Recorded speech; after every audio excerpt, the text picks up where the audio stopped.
Have you ever stood in a bookstore wondering if you've already read the book that's in your hand? I think it happens to all of us. Certainly happens to me. I want to show you how I use Evernote to keep track of what I've read and what I've learned from the books I read. Hi, I'm Dave Edwards. Please subscribe to the series so you won't miss any future episodes. I read a fair number of books every year, and not only do I sometimes struggle to remember what I've learned from some of the books, but it's even hard for me to remember if I've read a book I see or hear about. I mean, after a couple of years, it's easy to forget what you've read. So I use Evernote to help me. So first off, let me just admit up front, I read only nonfiction. Very rare that you read fiction, but you could use this for keeping track for your fictional reading as well. So my list of notebooks in my demo account, notice I have a notebook called Book Notes.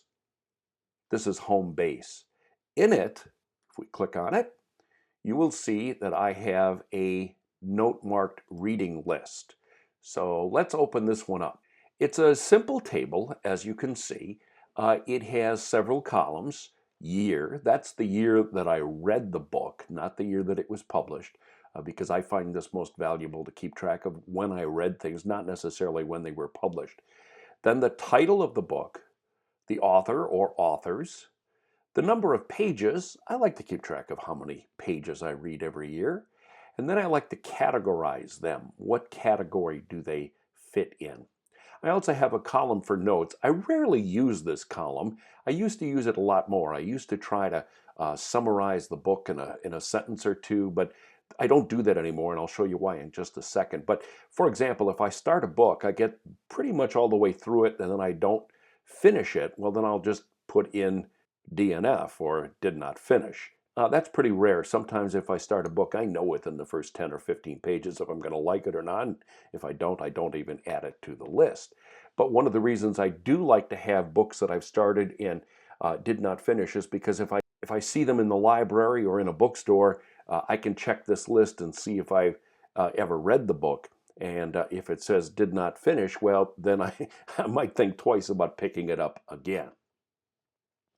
Every book I read is added to this list. It becomes an easy reference. And because of Evernote's search engine, I can always look up a book. Again, if I'm in a bookstore and I see the name of a book, yes, I can go to this page, and I do that once in a while. But I also like the search feature of Evernote, and I'll just type in the name of the book or the author, and then it will tell me whether or not it finds it or not. So the next step, and I'll admit this is a little bit nerdy, but it's important to me. When I read a book, I highlight important passages. I'm careful that I don't highlight too much. I read mostly on my Kindle. That's for convenience. I can read wherever I am. And at the end of each chapter, I use the note feature to capture the main themes of that chapter in the Kindle Notes section. If I read a physical book, I keep a notebook with me to write down key points of the chapter. It helps me put all this into my own words. When I finish a book, I go back and I write a summary of the book. Someone made fun of me once saying that I probably like writing book reports in school. No, I never did, but this helps me refresh my memory about what I have read. So what I do is I create another note in Evernote. I put down the name of the book, the authors, the date it was published, who published it, and the number of pages again.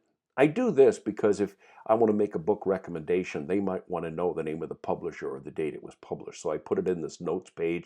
I do a screen capture of the title of the picture of the cover, and then I tend to write down in my own words a summary of the book.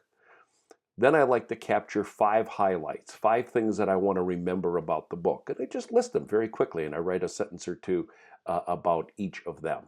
And because all of these books have a shared link, just as I had them on the front page, if you are talking to me about a book, I want to make a book recommendation, I could just send you the link to my notes. Now, you could use this system or a variation of it to keep track of your music collection, your recipes, just about anything. And of course, you can design your template any way that works for you. My book note section in Evernote is a popular notebook for me. I use it almost all the time. I have other tips on how you can get the most out of Evernote. It's all in my course, Evernote for Beginners. Now, whether you're new to Evernote or just want to make sure you're using it to its fullest, this course will be helpful to you. Evernote for Beginners. Find out more at daveedwardsmedia.com and click on courses.